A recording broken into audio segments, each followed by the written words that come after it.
probably know this is a fundraiser, so we locking the door.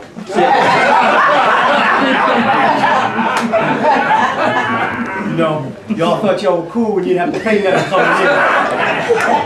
Fatten you over some chicken, locking the door, and passing the bucket at some point. Started, as I said, 1.5 years ago. And we're really extremely proud of the work that has come out of the workshop. As you have, I hope you have a schedule in your hand of the upcoming reading series, and that's another reason why we have this event for today, to showcase that. It starts in April and it runs all the way for 6 weeks into May. And it's the work that we have developed over the 1.5 years, that we shaped, that we tweaked, that we touched, that we cursed about, that we argued about, that we just kind of like put on paper, and we need the audience now to hear the words before we take the page to the stage. Now, I said earlier that my mama was my greatest influence. But the person who really influenced me was Maxine Cooper. She was my greatest influence. Met her in Kansas City. I was 19 years old. And man, did she turn me on. Now, my mama bought me my first horn and all that.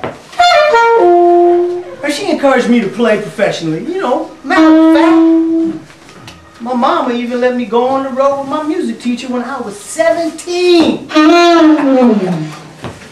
But I met Maxine when I was 19. And she made all the difference in the world. Now, she wasn't a musician, you understand. Matter of fact, she didn't even hang out in the clubs that much. Kansas City was full of clubs back then. But one night, she came in the club I was playing at.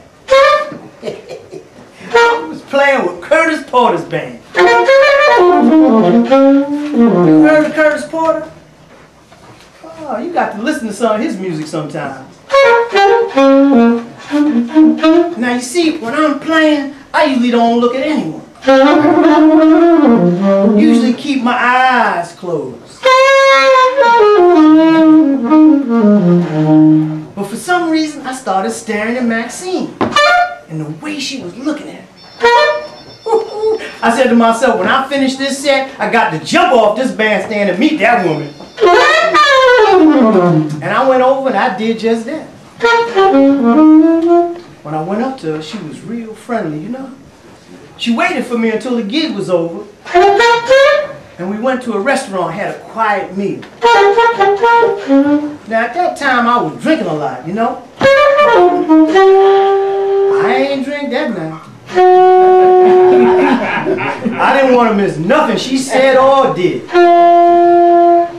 We stayed together till 7 o'clock that morning. Watched the sun come up.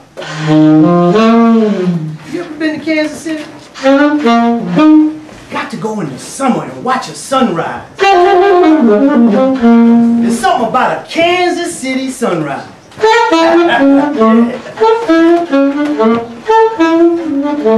Me and Maxine, we watched that sunrise and we talked and talked. You see, I ain't never talked about music with her. Nah. I ain't say nothing about music. All I did was talk about growing up in Harlem, and she talked about growing up in Kansas City. I could never understand how this woman was so sweet. She was the sweetest woman I ever met. I ain't never met anybody else like her, you know. Now, every time I had a gig in Kansas City, which was pretty regular in those days, we'd get together, and eventually I fell in love. We fell in love. Maxine, she was my first. You know, my playing changed after that. The way I started playing, my horn changed. Seemed like my tone changed. I used to have a hard tone, you know. Man, Maxine Cooper. Woo. Man, she was fine. She was about 5'5" and about your complexion. And man, she had this beautiful shape.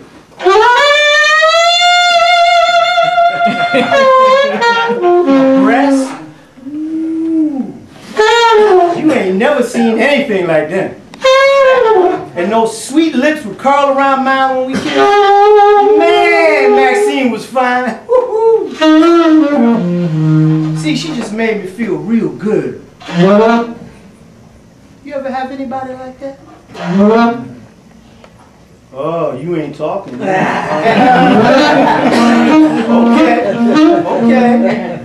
Okay. Yeah.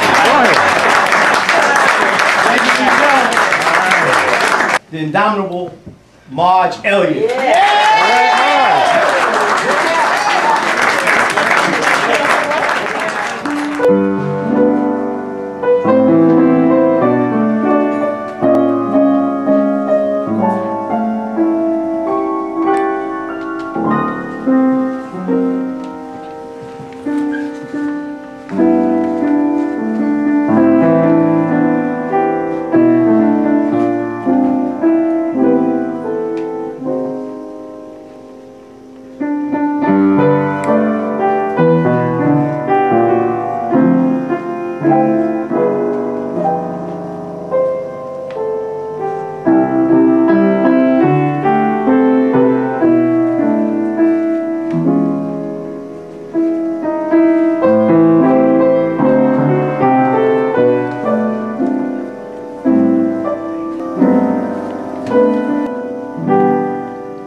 Bravo.